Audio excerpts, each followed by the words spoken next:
con eso vamos a ayudar a muchos niños y a sus familias. Ustedes deciden.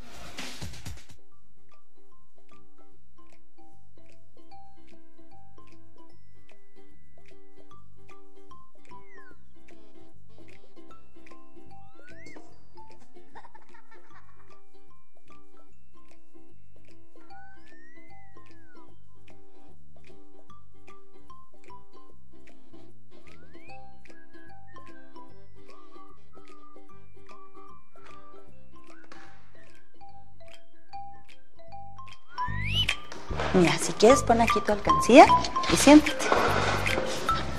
Esta moneda es para ti, es un regalo. La puedes poner en tu alcancía y te la llevas a tu casa, o puedes ponerla en esta alcancía, es la de la Cruz Roja, y con eso vamos a ayudar a muchos niños y a sus familias. Ustedes deciden en cuál ponerla.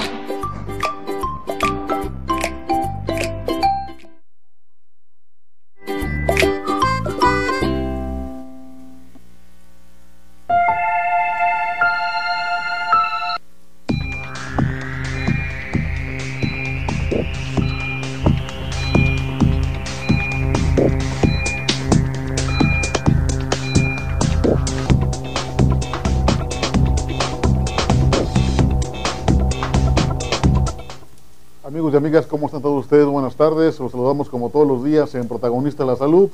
Hoy, una vez más, transmitiendo a través de Canal 8 de Telecable 3 Play y a través de internet, radiotele.tv para México y el mundo.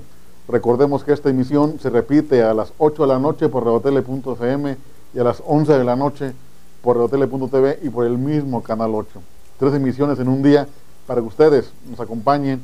Si en algún momento se la perdieron, se pueden tener oportunidad de repetir hasta en 2 ocasiones, porque el tema de hoy es muy interesante y novedoso para la comunidad médica y sobre todo para el paciente que tiene algún padecimiento de la mama o del pulmón. Doy la bienvenida a Paulina, quien es nuestra puente de vinculación entre ustedes y nosotros. Paulina, ¿cómo estás? Buenas tardes. Hola, ¿qué tal, amigos? Bienvenidos a su programa Protagonistas de la Salud. El día de hoy nos acompaña el doctor Marco Antonio Arceo. Doctor Marco Antonio, ¿cómo está? Gracias, doctor Montes, muy amable. Gracias por aceptar la invitación. Vamos a ver un tema interesante, vanguardista sobre todo, porque no estamos muy enterados y muy interrelacionados con el tema de la elastografía. ¿Qué es la elastografía?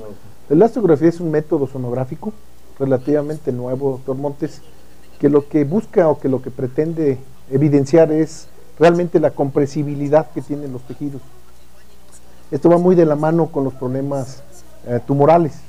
Nosotros sabemos muy bien, sobre todo en mama, que si tú palpas una masa, un nódulo, una bolita, para hablar que nuestro auditorio entienda bien, si la palpas durita, esto no tiene muy buen pronóstico. Lo que hacemos con la elastografía es comprobar qué tanta compresibilidad tiene este tejido a través de una onda de sonido que hace este efecto. Existen 2 formas de elastografías. Una en la cual el equipo solito hace la compresión, es decir, a la hora que emites la sonda hace la compresibilidad sobre el tejido que tú estás marcando. Y la otra es como el que nosotros tenemos, en el cual hacemos nosotros compresión continua, constante en un ciclo, para ver después el resultado de todo ese ciclo, qué es lo que sucedió con esa No es igual que la mamografía. No, la mamografía, bueno, es el método GOL para el estudio de mama, pero esto es sonográfico, doctor Montes, esto es de ultrasonido, lo cual también tiene una cierta ventaja. No va a sustituir a la mastografía, pero sí nos va a ayudar en el sentido de que no emite radiación ionizante, como lo desgraciadamente sucede en la mastografía, que aquí las ondas sonoras no tienen ningún efecto adverso biológico.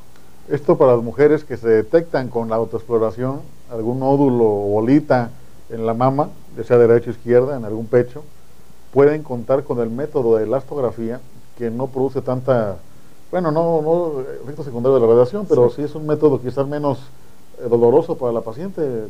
Yo creo que ahí estaría el punto, tú lo tocas muy bien. Menos doloroso porque no ocupamos compresión.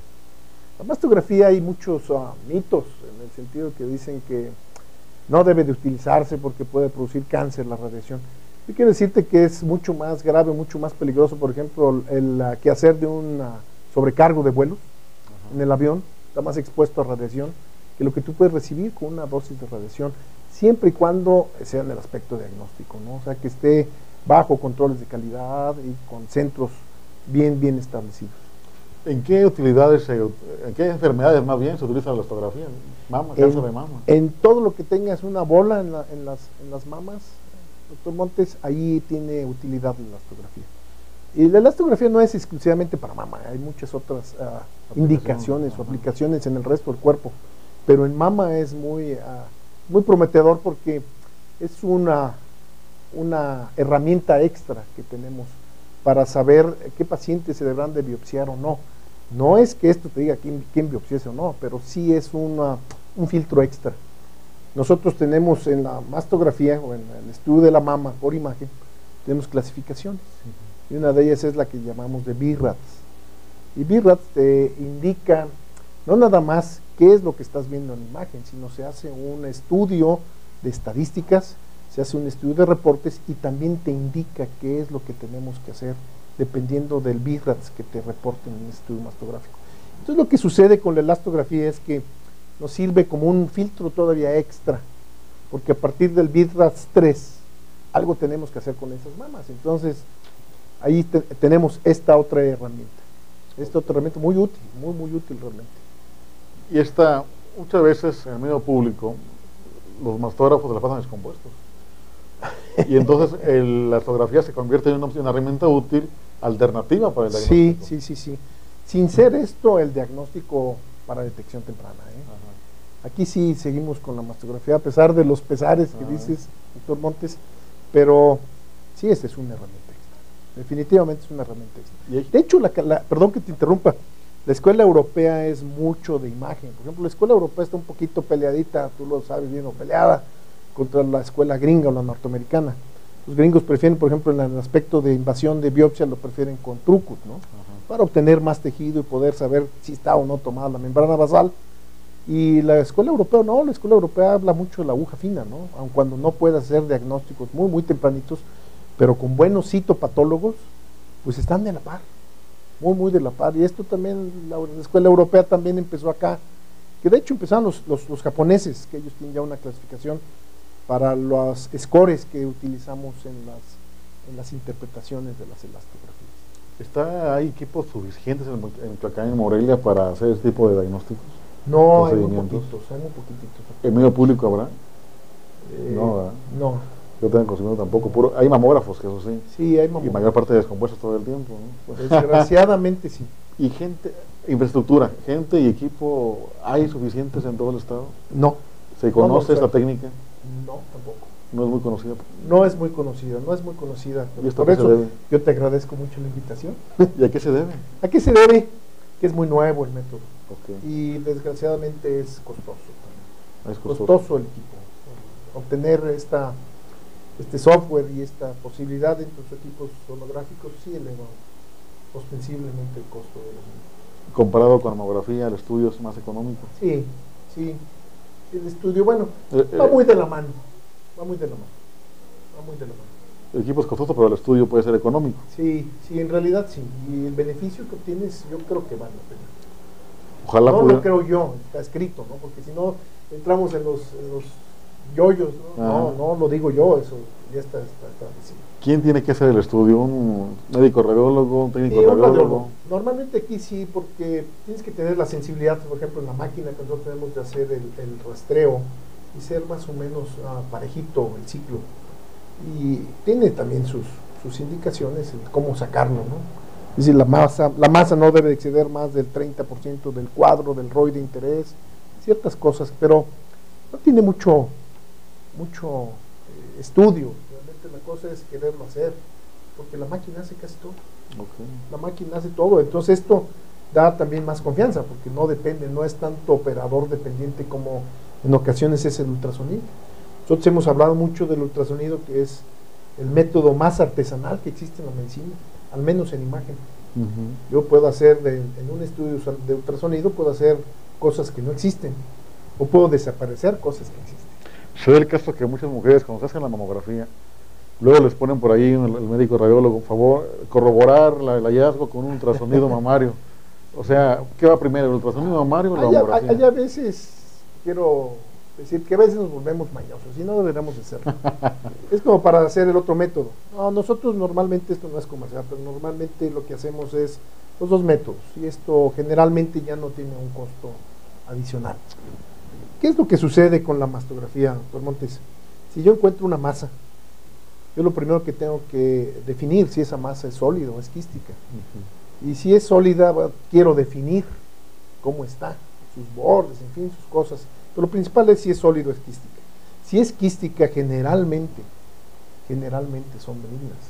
Entonces ya esto no me lo dice la mastografía sola, sino me lo dice el ultrasonido, que es el que va a ayudar a definir la caracterización de este tejido. Entonces se complementa. Finalmente se complementa, pero sí el método de elección para hacer detección temprana sí es mastografía y después el ultrasonido. ¿Ustedes en su gabinete hacen las dos cosas al mismo tiempo? Hacemos las dos cosas extra. Sí, generalmente. Tú pides una mastografía, hacemos la mastografía, y si necesitamos el ultrasonido lo complementamos. Si tú pides mastografía y ultrasonido, bueno, obviamente ya nos hiciste el favor y sí cobramos los dos estudios. Pero hay que ser, es que mucho de esta vida es que no somos sinceros, esa es la realidad, ¿no? Y esa es nuestra verdad.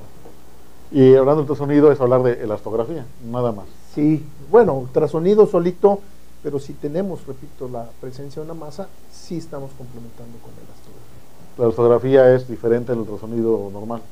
Es una caracterización en colores de la masa. Okay. Y estos colores tienen una interpretación. Hablando de lo que te decía en un principio, qué tan elástico, para que se agarre junto con el nombre del método, qué tan elástico es el tejido. El tejido. Eso es muy interesante, muy poca gente sabemos, inclusive los médicos, de la elastografía, y seguimos hablando de ese tema en un momento más. Vamos a corte y regresamos. Me paras y soy muy feliz.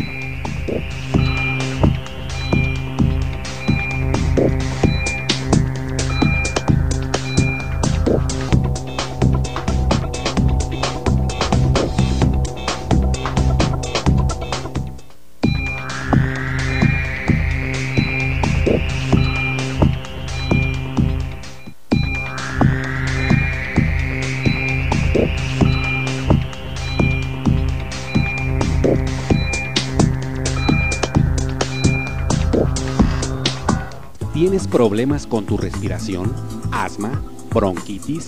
Acude con el neumólogo Guillermo Montes. Atención para enfermedades respiratorias con diversas especialidades. Contamos con clínicas antitabaquismo y trastornos respiratorios del dormir. Llámanos, haz una cita y respira tranquilo.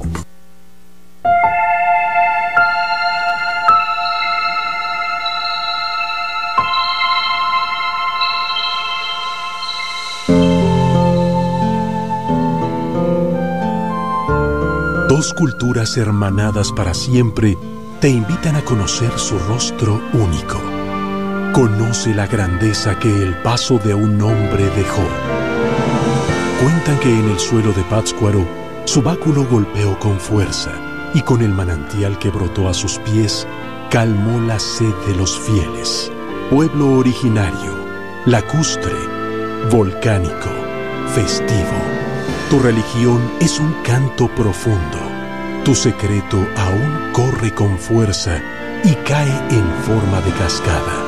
Refresca la tela que te viste, milenaria. La faz de tu destino es una ofrenda de magia colorida. Es una flor que no se seca, un artificio de fuerza e imaginación. Tu devoción está pintada en caña, madera, pasta o piedra. Tu ritual se forja con fuerza a golpe de siglos.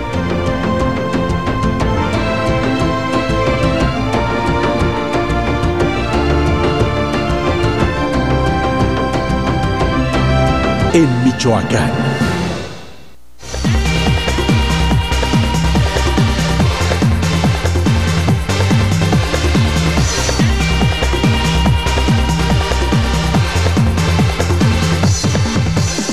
Regresamos a Protagonista de la Salud. Seguimos hablando sobre la elastografía y la mamografía como métodos diagnósticos para el cáncer de mama o alguna enfermedad de la mama como tal.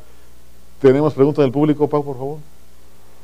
Claro que sí, doctor. ¿Cada cuándo hay que hacerse ese tipo de exploraciones? De la mamografía y de las La fotografías. mamografía. La mamografía se hace anual. Realmente la Organización Mundial de la Salud y la Asociación Nacional de Cáncer sugieren hacer el estudio anual a partir de los 40 años.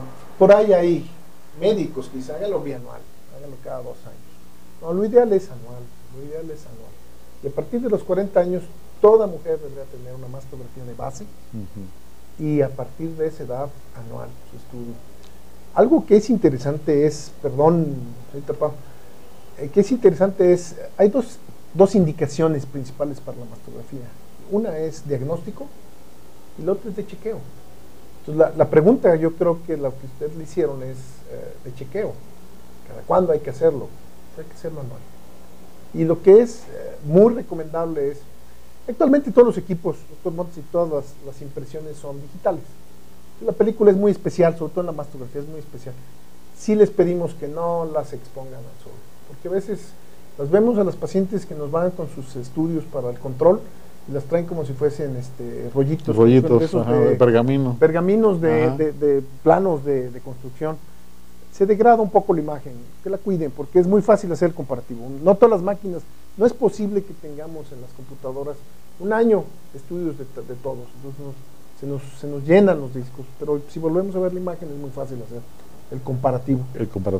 ¿Sí? Y también es importante saber y hacer notar que la mujer tiene que hacerse el estudio, no que la mande el médico, ellas solitas tienen que hacérselo, porque muchas veces hay resistencia a hacer qué bueno que lo tocas. Aquí sí podemos prescindir incluso de la solicitud, siempre y cuando cumpla con los requisitos. Y 40 años en adelante, sugerencias, vayan a centros donde estén certificados, los radiólogos sean certificados y que las máquinas y los equipos también estén controlados. Para eso tenemos la DIREPRIS, la COFEPRIS, que nos hacen nuestros seguimientos muy puntuales, lo cual agradecemos mucho. Y aparte de esto, nosotros hacemos controles de calidad. Entonces, esos equipos tienen que estar calibrados, tienen que estar ciertas normas que tenemos que cumplir.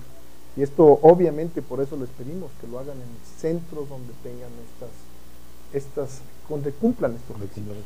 Pero también muchas veces el machismo impide que la mujer vaya a checarse. Pero ya hay campañas, doctor Montes, que se vale tocar. Pero hay todavía en las comunidades todavía hay mucha resistencia. No hablando de la ciudad, no de la gente del interior. De la gente rural. Sí, el área rural.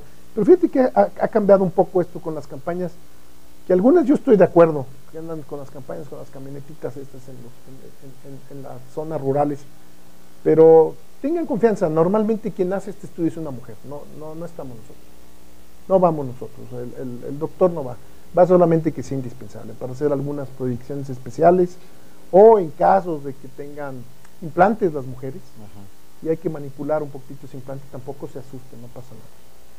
Pregunta del público, Pau. ¿Qué prevalencia de cáncer de mama hay en Michoacán? Fíjate que Michoacán ocupa el 8º lugar en neoplasias malignas en el país, el 8º. Y el cáncer de mama en los últimos años es incluso superior al cáncer cervicuterino. Entonces la prevalencia es muy alta. No tengo los números así en decirte tantos, pero decirte que antes en las neoplasias de la mujer era el cervix, ahora en los últimos 20 años ha superado incluso al cervix. Entonces es de los cánceres en la mujer, y no nada más es exclusivo de la mujer, también hay hombres que pueden padecer cáncer de mama, es el tumor más frecuente.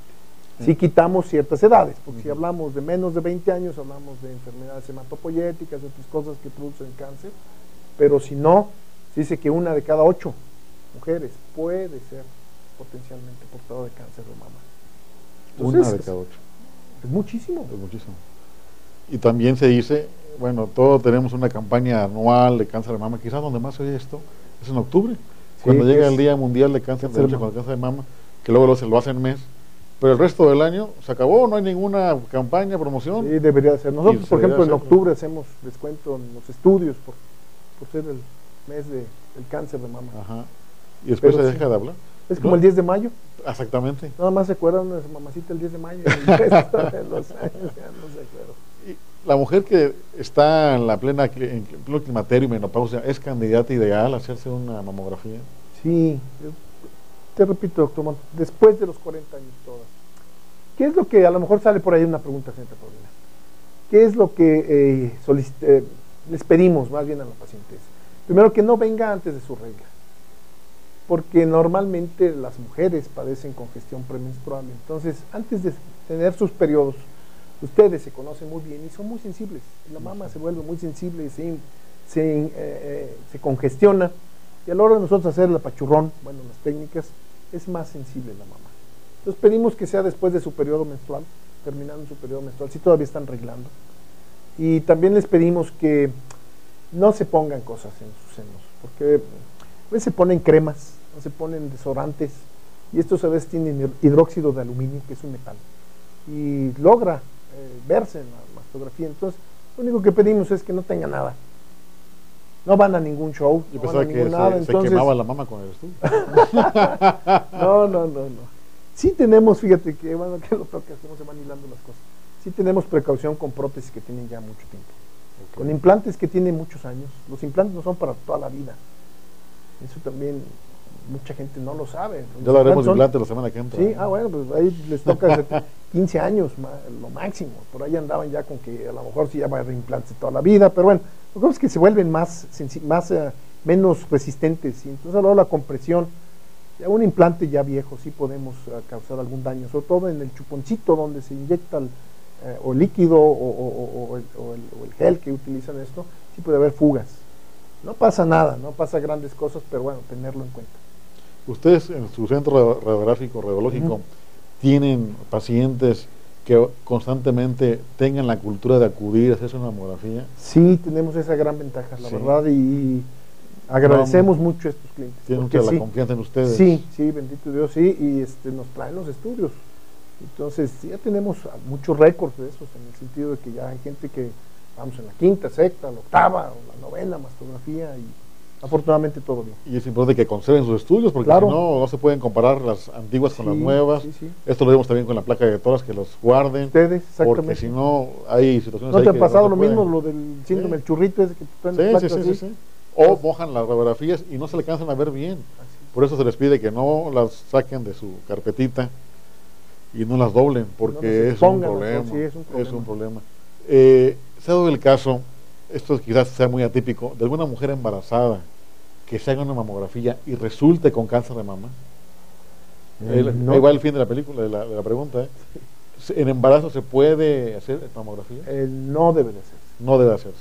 Durante el embarazo no debe exponerse a la radiación ionizante en ninguna etapa, excepto al término. Al término es válido, pero en el primer trimestre sobre todo no, porque es cuando está la organogénesis, es más sensible el tejido y puede incidir mucho más la radiación. Sin embargo, nos ha pasado eventualmente pacientes que no sabían que estaban embarazadas. Se hacen un estudio radiológico del tórax, por decir algo, un estudio radiológico del abdomen. Realmente no pasa nada. O sea, el riesgo existe. Entonces tenemos dos formas de riesgos radiológicos, ¿no? O de incidencias en la radiación, que una es la determinada, donde yo ya sé cuando utilizo cierto grado de radiación que voy a producir un daño, y el otro es el efecto que llamamos estocástico, que es un efecto de suerte, es decir, te tocaba. Es decir, ¿puede pasar algo? Sí, pero no lo sabemos y no lo podemos predecir. Es el efecto estocástico que llamamos. ¿Sí? Lo que evitar la radiación. ¿Y se puede dar el caso de que aún con mandil puede haber problemas en la gente embarazada? La mujer embarazada? Ya no, mira, hay... ¿O no se pone mandil ya? Sí lo usamos. De hecho, algunas pacientes en nuestros centros nos piden collarín de plomo, nos piden un cuello de plomo, porque les han dicho que produce cáncer de tiroides. Yo quiero decirles que no se asusten, no pasa eso, porque la radiación va focalizada a la mama. Es decir, el haz es como una linterna, lo que yo aluce es lo que voy a ver, lo que no aluso no lo voy a ver.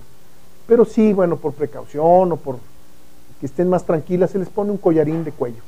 Ha habido algunas que nos han pedido también los lentes, por lo del cristalino, también les ponen sus lentes. Entonces, en ese sentido las chiqueamos, no tengan miedo de eso, pero no es dañino en ese sentido. No hay todavía artículos serios que hayan demostrado que después de ciertas mastografías el paciente tuvo cáncer de tiroides. No, eso no existe todavía, No por lo existe menos. todavía, así es. No Ni está reportado. tampoco, perdón que parezco Perico Montes, ni tampoco que haya artículos serios donde digan después de mastografías tuviste cáncer de mama, no. En el aspecto diagnóstico, no. Es importante esto porque muchas veces la gente tiene miedo y tiene el mito, la creencia de que las radiaciones pueden llegar a afectar a, ya sea a sus tiroides o producir algún cáncer, a la piel. Después de que me tomé una radiografía me quemó la piel. Eso no puede ser, no puede ser. Y lo mismo en las placas portátiles. También hay mucho mito en eso, sobre todo los que trabajamos en hospitales. Ya voy a tomar la placa, anuncia el radiólogo por ahí, Sí, y todo el mundo sale, ¿no? sí, Chernobyl, Pacientes con ambulante. ventilador ahí, y ahí dejan el ventilador, se salen, el ambú. Entonces, es verdad. no puede ser tampoco eso. Vamos a seguir platicando de esto un poquito más adelante. Regresamos, corte.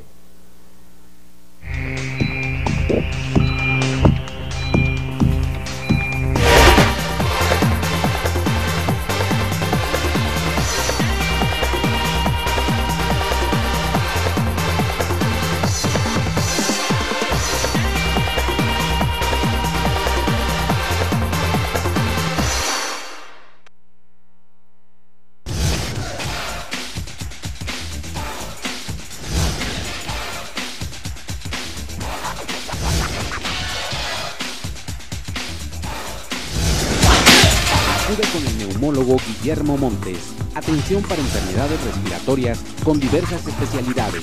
Contamos con clínicas antitabaquismo y trastornos respiratorios del dormir. Llámanos, haz una cita y respira tranquilo. Lo que estás viendo es exactamente cómo se hace la bandera de México. A mano. Y así debe de ser. Porque el símbolo más grande que tenemos merece amor, entrega y ese orgullo que en este instante, con tan solo mirarla, te llena el pecho. 24 de febrero, Día de la Bandera. Orgullo que nos une.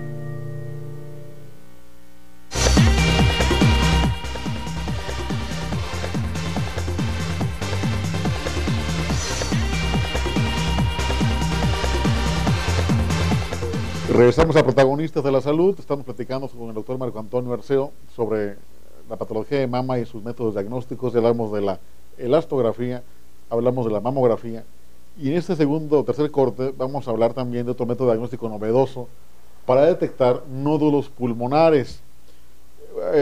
Muchas veces la única forma de diagnosticar el cáncer pulmonar a tiempo es mediante una radiografía de tórax. Ahí nos damos cuenta de algunas alteraciones que pueden ocurrir en un paciente, sobre todo fumador. Todo fumador que no quiera dejar de fumar deberá hacerse por lo menos 2 placas de tórax al año, para descartar e investigar algunas alteraciones en cuanto a la posibilidad de cáncer de pulmón, que si bien hablamos en el corte anterior del cáncer de mama, que ha sido multiplicitado, en donde puede haber exploración física y te tocas alguna bolita, en el cáncer de pulmón no hay manera de tocarse el pulmón, y por consiguiente los síntomas de un cáncer pulmonar son asintomáticos, no tienen síntomas hasta que es demasiado tarde. Por eso se han creado métodos diagnósticos novedosos como este que nos presenta el doctor Marco Antonio Arceo, que es la tomografía aplicada al nódulo pulmonar. ¿Qué es esto, doctor? Bueno, son programas que tienen las computadoras realmente, doctor Montes, donde hacemos alta resolución en la tomografía computada multicorte. Hacemos alta resolución. ¿Qué es el multicorte? Es hacer muchísimos cortecitos durante la exploración del paciente y hacerlos muy delgaditos. Entonces, tenemos la posibilidad de hacer reconstrucciones, pues prácticamente como si fuese una disección anatómica. A esta técnica le agregan un software que se llama de nódulo pulmonar, para detección de nódulos pulmonares, en la cual yo tengo la exploración que hago del pulmón, y mediante computadora metemos un programa de computadora para que haga detección de nódulos. Cuando a veces no los vemos, tú dices, ¿será vaso o no será vaso? Entonces él te lo detecta y te hace el estudio del análisis del mismo. ¿Cuál es la gran ventaja de esto? Lo que te dice, que no es tampoco el hilo negro, pero lo que te dice es qué tan sólido o qué tan no sólido es este nódulo. Y tú sabes que el nódulo pulmonar, el diagnóstico realmente es radiográfico. Así es. Es una manchita, una bolita, que ha habido controversia entre los tamaños, es decir, de tanto tamaño, si es un nódulo, de tanto tamaño va a ser una masa, ¿no? Y la cosa es que cuando tú ves un nodulito, lo que te interesa es lo que tú dices, qué es lo que está pasando con este nódulo. Si tiene densidades altas o si es más sólido que no sólido, o sea, hablando de quiste, hablando de otra cosa, pues las posibilidades de que esto pueda ser maligno incrementan. Y si esto le agregamos los factores de riesgo, como tú dices, es decir, es una persona de tal edad, es una persona que tiene antecedentes familiares, es una persona que tiene antecedente de tabaquismo, pues obviamente le va a dar más puntaje, ¿no? O más validez a que si ves un nódulo sólido tendrás que estudiarlo obligadamente. Ese es tu área, donde yo te puedo decir dónde está, qué posibilidades existen, y no nada más nos dice esto el software de esta máquina, sino nos da también la posibilidad de ver la superficie del nódulo, que eso es bien interesante. Si está bien lisito, si está especulado, si está pegado a la pleura, si no, lo cual también le da puntitos para decir, me voy más para el lado de malo, o me voy más para el lado del bueno, si tiene calcio, si no tiene calcio. En fin, esta gran ventaja la tenemos también a disposición de quien lo solicite. Y la tomografía ha venido a tener mayor rendimiento diagnóstico en los pacientes con nódulo pulmonar, porque el nódulo pulmonar, si bien puede pasar inadvertido en una placa de tórax, la tomografía te lo descarta por completo o te lo reafirma, como lo acaba de decir el doctor Marco Antonio. Créanme, amigos, que el fumador tiene mucho riesgo de tener cáncer pulmonar, y si no se tiene la cultura de por lo menos hacerse estas radiografías y corroborar los hallazgos con una tomografía, los pacientes van a estar como hasta ahora, llegando a etapas muy avanzadas con el médico, en etapa 4 de cáncer pulmonar, donde no se puede hacer absolutamente nada.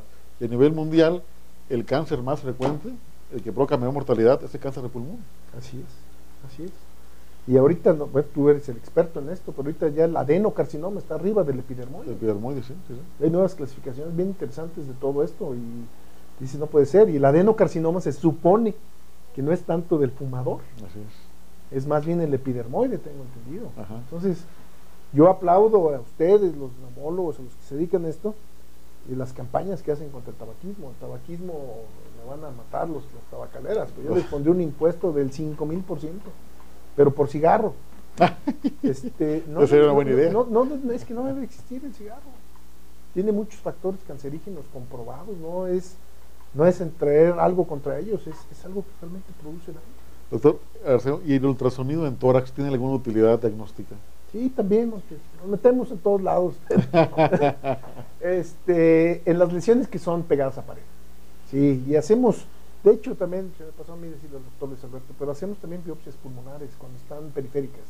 Okay. Y cuando lo hacemos por ultrasonido, ya no lo hacemos por tomografía. El chiste de estas biopsias, por ejemplo, o las lesiones periféricas, otra vez igual que en la mama, es decir, ¿qué te va a servir a ti, doctor Montes? Tienes una masa, bueno, esta masa es agua, es sólida. Si es agua puede ser una empiema, ¿no? Ajá. Entonces tú ya sabes, ¿ok? Y bueno, ¿por qué no lo drené? Pues porque está inoculado. Entonces guíate con el ultrasonido, llegas a la colección y lo evacúas. Y no hay mayor problema.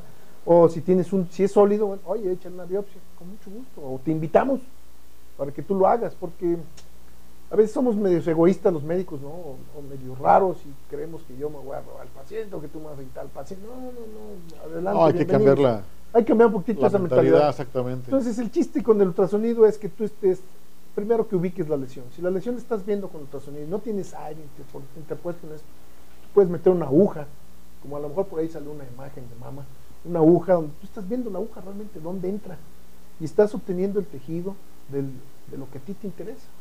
Entonces, sí tiene mucha utilidad. Pero lesiones periféricas. Ya no a la profundidad, ahí Centrales se tiene otra utilidad. Sí, porque el aire no es un buen transmisor, no es buen transmisor del sonido, es negado con el ultrasonido. Entonces, pues tener un tumorzote central que yo no lo puedo ver con el ultrasonido. Y la biopsia guiada por tomografía es una herramienta muy útil que puede ser aplicada inclusive por el médico radiólogo y salva al enfermo de cirugías innecesarias, ¿no? Si se encuentra un tumor y queremos biopsiar, la biopsia guiada por tomografía sería la mejor opción. Sí, también. Aquí sí vamos muy de la mano con ustedes, porque muchas veces podemos producir neumotórax. Ajá. Si está la lesión que no esté pegadita a la pared y que de todos modos la quieren biopsiar, se puede hacer, pero sabemos que a lo mejor un buen porcentaje vamos a ponchar esa pleura, entonces va a requerir a lo mejor el soporte de ustedes, ¿no? Sellos de agua, otras cosas, depende de la cantidad del neumotórax, pero sí lo hacemos también. Eso es importante saberlo porque a veces no conocemos quién haga el procedimiento de la radiología intervencionista, que no todo el mundo le entra ahí, ¿eh? Pues nosotros le entramos por necesidad. No, nos gusta, realmente lo que hacemos nos gusta, a veces lo disfrutamos, y no es porque nos gusta hacerlo, sino obviamente nos preparamos para hacerlo, no es nada más el gusto, me refiero a que nos gusta lo que hacemos. Este programa siempre se ha dedicado a orientar a la persona, al paciente, al familiar, a la población, a que acuda con médicos capacitados y que sean verdaderamente médicos, porque luego por ahí hay cada charlatán que dice ser médico o técnico y anda queriendo hacer cosas que no le incumben, y es ahí donde se complican las situaciones y ya luego llegan con el radiólogo, con el médico y en pésimas condiciones, ¿no? Sí, desgraciadamente sí. Creemos que no dentro existe, de la radiología pero también sí, puede haber. también lo hay, doctor Montes, pero bueno, que les vaya bien. Yo lo que les digo a las personas es que busquen gente que tenga su especialidad y que estén certificados. Totalmente de acuerdo, certificados. Es que, amigos y amigas, últimamente han salido muchos diplomados, Patito, donde te preparan al médico o a un técnico en ultrasonido, por ejemplo. Sí. Hacen un diplomado de 1 año, 6 meses, y de repente ya eres experto en ultrasonido fetal, que eso también es otra cosa, ¿no? Ahora los maternos fetales van a matar, porque ya salen con ultrasonido fetal y pueden detectar el sexo del niño, y a muy bajo costo comparado con un médico que realmente estudió para eso. Sí. Entonces también eso hay que priorizar a la población, de que vayan con su médico certificado y experto en el tema, porque si no seguirán ocurriendo iatrogenios. Sí, gracias a ti. Gracias a esta difusión, esto lo entiende, lo va a entender más la gente, eso es muy bueno. ¿Qué otro método de diagnóstico tenemos en el cáncer de pulmón, doctor? En el cáncer de pulmón. También tenemos en la misma tomografía multicorte, podemos hacer estudios virtuales. Nos podemos meter a través de los grandes bronquios. Aquí los bronquios chiquititos no podemos, porque obviamente la capacidad de resolución de la máquina no nos lo da, aunque lo vemos en alta resolución, pero para navegar en esto no lo podemos, pero grandes bronquios sí podemos hacer. Neuronavegación es la de coco. Navegación es lo que es la broncoscopía virtual que llamamos. Pues también es muy padre, porque cuando son los tumores centrales o muy de bronquio principal, logramos ver cómo el mamelón se alcanza a ver hacia la luz bronquial. Entonces podemos ver esto y las consecuencias que tiene. En la tomografía multicorte, la ventaja que tenemos, la alta resolución, la detección de nódulos pulmonares, el estudio virtual y el estudio vascular también. El estudio vascular, que es muy útil para ustedes, que de hecho en el estudio vascular ya no es necesario, tú obviamente lo sabes, el diagnóstico de tromboembolismo pulmonar no era más que angiográfico, ¿no? Y te servía para hacer diagnóstico, te servía para hacer también terapia. Ahorita con la angiotomografía multicorte podemos hacer perfectas angiotomografías sin necesidad de hacer cateterismo ni nada, y simplemente una punción en la vena periférica con un inyector, con buenos tiempos, obteniendo buenas imágenes, hacemos diagnósticos de tromboembolismo sin ningún problema, sin ninguna invasión más allá de una vena del paciente. Obviamente cuando usamos contraste en todo lo que es radiología e imagen, siempre lo ideal es que tengamos un récord del paciente, es decir, que tenga una buena función renal, porque los contrastes se siguen eliminando por riñón, y si no tienes una buena función renal, pues a lo mejor las poquitas nefronas que todavía tengas ahí funcionando nos las acabamos nosotros con el medio de contraste, pero teniendo buena función renal no hay ningún problema. En todo paciente con insuficiencia renal están contraindicados los estudios contrastados. Sí, así es. Y mucha gente tampoco no lo sabe, y de repente dejan ahí caer el contraste y adiós riñón. Sí, le dejamos caer el riñón también. Y a la diálisis directamente. Sí. Esto también tiene que notarse, porque muchas veces la gente no tiene la culpa, no sabe, no tiene por qué saberlo, pero el médico sí tiene que preguntarlo. Y si tiene alguna enfermedad renal, no puede hacerse un estudio contrastado o acabará el enfermo en diálisis definitivamente. Y la otra gran ventaja que tenemos en la tomografía es la posibilidad de evidenciar las imágenes en múltiples cortes. Tenemos ya con estas máquinas la posibilidad no nada más de hacer secciones axiales, sagitales y coronales, sino ya podemos hacer reconstrucciones curvas, doctor Montes. Entonces, por ejemplo, un aneurisma, que tú lo tienes así, y pues, a lo mejor la reconstrucción no sale completo, pero si tú lo haces una reconstrucción curva, lo podemos ver de frente muy padre. Entonces se pueden hacer muchas cosas. Ha avanzado mucho la radiología en los últimos 10 años. Sí, afortunadamente sí, muchísimo, muchísimo. Y se ha convertido en una herramienta indispensable para el médico. Para todos. Para todos. Para todos. Y ahí es donde entramos ya un poquito más a ser consultantes, porque antes éramos los fotógrafos. Sí. Ya te haber tocado, pero... No, bueno. Y a mí tampoco, no me tocó ya mucho, pero sí al principio pues, olías a químicos, salías todo fumado del cuarto oscuro, y te decía el médico, esta radiografía está sobreexpuesta, repítela. Bueno, ahí vas tú otra vez a tomarlo, y ahora ya te consultan un poco más, ya hay más compañerismo. Ya todas son digitales. Ya todo es digital, la misma radiología es digital. Los equipos no es, sino es la forma de obtener la imagen. Ha mejorado mucho porque ya no hay necesidad de repetir placas, sobre todo en el sector salud, que tú lo conoces perfectamente bien. El técnico malo ya se volvió menos malo, porque entonces en la computadora le aumenta brillo, contraste a la imagen y la mejora mucho. Ok, vamos a hacer una pequeña pausa y regresamos. Algunas imágenes que tiene el doctor Arceo nos va a comentar en un momento más. Pausa y volvemos.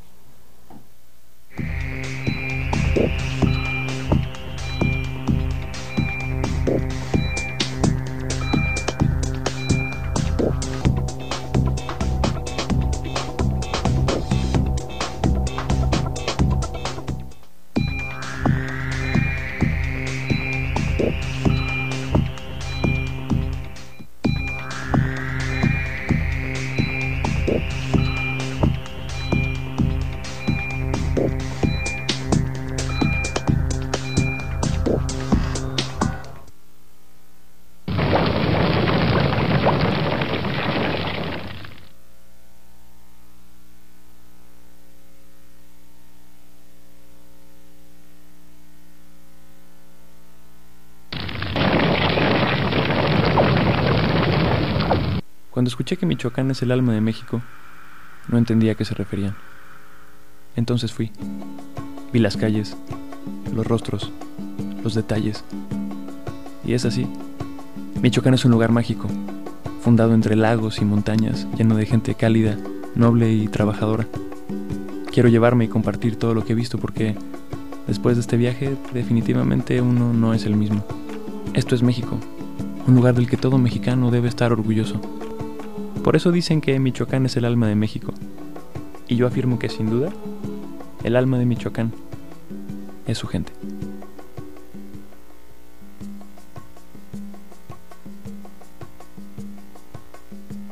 ¿Tienes problemas con tu respiración? ¿Asma? ¿Bronquitis? Acude con el neumólogo Guillermo Montes. Atención para enfermedades respiratorias con diversas especialidades. Contamos con clínicas antitabaquismo y trastornos respiratorios del dormir. Llámanos, haz una cita y respira tranquilo. Lo que estás viendo es exactamente cómo se hace la bandera de México. A mano. Y así debe de ser. Porque el símbolo más grande que tenemos merece amor, entrega y ese orgullo que en este instante, con tan solo mirarla, te llena el pecho. 24 de febrero, Día de la Bandera. Orgullo que nos une.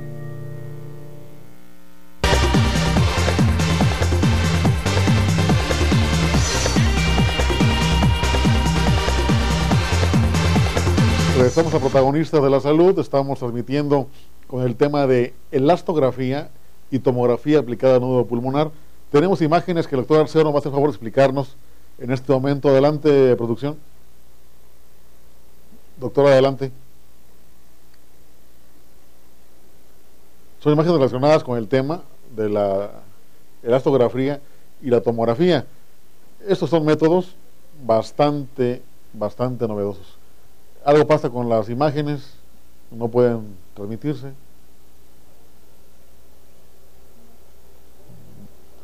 Pues ni hablar, antes de que estamos en vivo. Pregunta del público, Pau, por favor. ¿Qué se hace en caso de que un nódulo sea benigno? Bueno, esa pregunta yo creo que es para el doctor Montes. Radiográficamente lo único que hacemos es el seguimiento. Hay muchas formas de ver si esto es benigno o maligno. La única forma es que tengas realmente el tejido en la mano. Pero si no lo tienes, hay formas también radiográficas. Es decir, la forma del nódulo, si se duplica su crecimiento en los controles, sí tiene cargas de factores de riesgo, pero ¿qué hacer con el benigno? Pues yo creo que el doctor Montes es el que debe responder. No, Pues depende cuál sea el origen, o sea, si es un adenoma, si es una martoma, tú puedes dejar ahí, y no pasa nada. no pasa nada. Todos los benignos no se deben. Si es un granuloma por ser una secuela de un proceso inflamatorio previo, que son los más comunes, nada, hay que dejarlo, nada más, obviamente con la conducta que menciona el doctor Montes, el seguimiento y los controles. Se supone que uno de los pulmones solitarios debe darse seguimiento cada año por medio de tomografía, pero si el paciente tiene tabaquismo de por medio, si es fumador, y ahí no se confía tanto en que puede ser un nódulo benigno, tiene que ser biopsiado, ya sea por el método de la tomografía o bien mediante una toracoscopía o cirugía para poder inclusive extraer el nódulo y estudiarlo de una manera más adecuada. Aquí la clave de todos, amigos y amigas, es el tabaquismo. Si ustedes fuman y tienen nódulo pulmonar, preocúpense, porque estamos ante un grave problema. Siguiente pregunta. ¿Un nódulo puede provocar cáncer? Un nódulo puede provocar cáncer, puede ser un cáncer, no que provoque, puede ser un cáncer. Un nódulo pulmonar, ahora un nódulo mamario puede ser cáncer también. También, todos tienen el potencial de serlo. El chiste es estudiarlos. Hay que estudiarlos. Hay que estudiarlos. Hace poco tiempo en el Hospital de la Mujer se documentaron varios casos de tuberculosis mamaria, que era algo muy inusual, pero que se hizo el diagnóstico con PCR, con una prueba diagnóstica para ampliar el genoma de la micobacteria, y se con dieron inmunohistoquímica con también, histoquímica, y dieron positivo a 5 pacientes con ¿mama? tuberculosis mamaria. Bueno, ya, fíjate, ahora me voy a meter otra hendidura. Yo tengo 2 casos de tuberculosis prostática, también confirmadas con inmunohistoquímica, y en la revisión, yo no sabía esto de mama, debe ser también extremadamente raro. Sí, muy raro. En la revisión había menos de 100 casos en el mundo de tuberculosis prostática primaria. No sé lo de mama, bien, me voy a poner a leer eso. Y hasta donde sé que también es muy raro la tuberculosis mamaria. Y esto no sé, bueno, lo corroboraron, como que no quisieron creerlo, y lo mandaron a oncología para corroborar. Que fuese un cáncer. Sí, y allá resultó lo mismo, tuberculosis mamaria. Y esto es una situación, una forma de presentación de tuberculosis muy rara, porque también en la tuberculosis puede haber algún nódulo por ahí, infeccioso, sobre todo de tuberculosis, que pudiese simular algún cáncer, pero una vez más, los factores de riesgo que hablaba el doctor Arceo, sobre todo el tabaquismo por sí solo puede llegar a causar múltiples problemas a todos los niveles. Y una cosa también interesante, esta que toca el tema de la próstata, doctor, es importante realizarse el ultrasonido prostático ya queda. Sí. La sacamos. Bueno, sí, exactamente. Yo les digo que el ultrasonido es un dedo con ojo. Es un dedo con ojo. Yo creo que a partir de los 40 años es válido hacerse un chequeo, tanto químico como de exploración. Obviamente aquí sí nos vean un poquito nuestros amigos los urólogos, porque dicen que ellos tienen que hacer primero la exploración, el tacto. Y ya solamente que el tacto sea sospechoso y que tengan antígeno elevado y cosas, lo mandan al ultrasonido. Pero el ultrasonido, yo lo que les digo, es un dedito con ojos. Y es válido, es muy válido. La cosa es que tampoco hago diagnóstico de cáncer, solamente hacemos el diagnóstico cuando hacemos biopsias, que también las hacemos transrectales. Y realmente es muy fácil, muy fácil. ¿Quieres? Dejamos para otro tema. Estamos pendientes en hacer una campaña. Bueno, y hablando otra vez con un urólogo, platicábamos de que no hay un día mundial de lucha contra el cáncer de próstata. Curioso. Pues empieza, ¿no?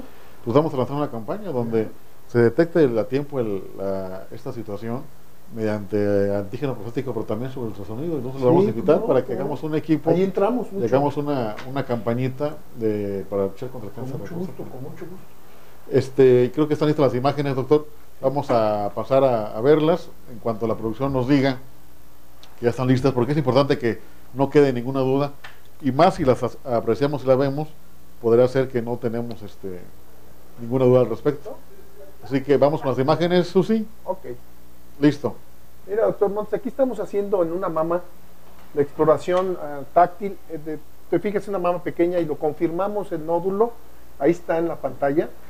Es un nódulo ovulado anterior en esta mama. Ahí se está viendo muy bien. Y ya una vez que hacemos esto, fue con aguja fina, estamos viendo el procedimiento. siempre estamos guiando la aguja, la estamos guiando con el ultrasonido. Entonces, ese es el procedimiento cuando estoy metiendo la aguja sobre la mama directo, y lo cual está guiándome la onda sonora. Esto lo confirmamos, esto es a la vista clínica, pero lo confirmamos cuando tenemos las imágenes, ahorita los vamos a pasar, y ahí estamos la aguja. Si ustedes se fijan en esa imagen brillante en la bolita que se está metiendo y saliendo, obviamente ahí estamos obteniendo el tejido directamente de la masa que estábamos viendo sonográficamente, está perfectamente bien marcado, y con esto nos damos una idea o tenemos una certeza de que lo que estamos obteniendo es realmente la bola, realmente el nódulo, la tumoración. Entonces aquí sí no hay un que diga el patólogo, pues muestra insuficiente o que es lo que reporta muchas veces, ¿no? Muestra insuficiente. Muestra insuficiente o no estaba la lesión. Nosotros tenemos la fortuna de también tener buenas amistades con los patólogos, entonces les decimos, oye, a ver, aquí está la imagen, velo, estamos como lo vimos en la pantalla, estamos realmente en la tumoración. No hay duda de que lo que estamos obteniendo es el tejido. Y ¿qué pasa a veces? Que si usas aguja muy finita, entonces a lo mejor fueron poquitas células. Pero entonces dices, bueno, pues te voy con el truco. No pasa nada. Cambias de método de aplicación. Sí, pero de entrada somos lo menos cruentos posibles con esto. Cuando haces un estudio de esos, ¿es ideal tener un patólogo al lado para una muestra trans? Sí. Y así se pierde menos tiempo. Sí. Si no hay buena muestra, bueno, pues cambias de método. Lo malo es que no hay muchos disponibles. Entonces, tú lo sabes bien, no hay muchos disponibles en el momento. Pero lo hacen muy bien, lo hacen muy bien. A veces quieren tener todo el bloque de toda la pieza, pero y material insuficiente, no créanme, son mis buenos amigos. Son mis buenos amigos. Saludos al doctor Fernando Madrigal, que ahí pronto lo tenemos acá en el programa también. Es uno de ellos. Doctor, dentro de todo esto que ustedes hacen como radiólogos y que nos ayudan a los médicos de una manera fantástica para poder hacer diagnósticos oportunos, algo más que quiere usted decir al público del aspecto preventivo. Que se acerquen a su médico. Ese es su médico familiar, su médico de cabecera, su médico especialista, que se acerquen con su médico. Nosotros somos referentes de los médicos y su médico deberá saber qué es lo que hay que hacer. En el área nuestra, bueno, mama pueden venir sin ninguna solicitud, pero generalmente son pacientes referidos. Lo único que hacemos nosotros es darnos a conocer con ustedes, con la comunidad médica, demostrarles qué es lo que hacemos, cómo lo hacemos, que estamos capacitados para hacerlos, para que nos faciliten sus pacientes y que sepan que vamos a ver resultados. ¿Dónde lo podemos encontrar usted? Estamos en el centro, en Santiago Tapia, 637, y estamos aquí, justo en esta calle, Sánchez Tapia 836. Se llama Centro Radiológico Arceo. Centro Radiológico Arceo. Y en el Hospital de la Salud, ahí también nos tienes para servirles. ¿Algún teléfono que nos diga, doctor? 312-0708 y 333-2354 y 318-1311. Vale la pena ir uno de cada uno. Ustedes conocen al doctor Arceo y el apellido Arceo es de abolengo aquí en Morelia, es sinónimo de calidad radiológica en lo que hacen y sobre todo éticos, sobre todo eso, la parte ética que cuenta mucho para que usted, que usuario de los medios que tenga necesidad de un estudio radiográfico, vayan con alguien de experiencia que nos pueda los médicos apoyar en cuanto a resolver su problema diagnóstico. Pau, muchas gracias por asistir. Hasta mañana, buen provecho, amigos. Doctor Arceo, muchísimas gracias. Muchísimas gracias, doctor. Por estar aquí. Se fue la hora rapidísimo. Gracias, muy amable su atención y las flores. Muchas gracias. No, los agradece. Muchas gracias. Mañana tendremos un debate, nos acompañarán algunos candidatos a la delegación sindical del IMSS, a ver unas planillas, estaremos aquí, quizás no tanto un debate porque luego se arma aquí el ring, pero sí estarán dando las propuestas para el público, para que los derechohabientes, no derechohabientes, sino trabajadores del IMSS sepan de lo que están hablando estas propuestas y elijan la mejor opción. Mañana nos vemos aquí en punto de las 11 de la mañana. Muchas gracias y buen provecho.